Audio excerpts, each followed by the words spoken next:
આમથી આવતા આમ ચોંચ મારી દે, રાવણ આમ જોતા આમથી આમ ચોંચ મારી દે. અને પેલો રાવણનો ક્રોધ હટ્યો ને તે મયાણમાલી તલવાર ખેંચીને કાઢી. બોલ,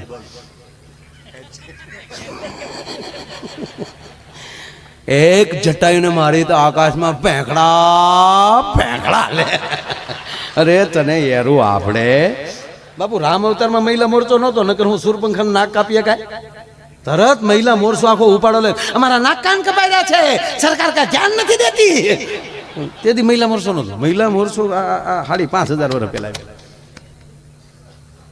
આખા ગામની બાયું ભેગ્યું થયું. બહેનો માફ કરજો, કોઈ આવા ભાષણ કરતા હોય, ઘણી બહેનો મેં સાંભળ્યું છે બહુ ભણેલા હોય ને, એટલે કે અમે જે ભાષણો કરતા હોય, સીતાવનમાં બાળક જણી શકે, આજની કન્યા નહીં. મારી માવું માફ કરજો, એને જંગલમાં દીકરા જીણ્યા ને એટલે હજી હજારો વર્ષ વયા ગયા તો એની કથાઓ સાંભળવી પડે. જેને સહન કર્યું છે ને એનું કાંઈક આવે.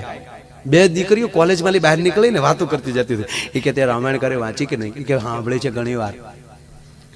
કે તો પ્રસંગો એકચ્યુઅલી તને ખબર જ હશે ને?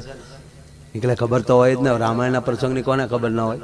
એ કે જોયું સીતાજી સાથે સાથે ગયા યાર, વનવાસ તો રામને હતું, સીતા ખોટી ગઈ યાર. એ કે હું હોય તો જાવ જ નહીં લે, પણ તું ક્યાં જનકની દીકરી છે, હું તો જાવ જ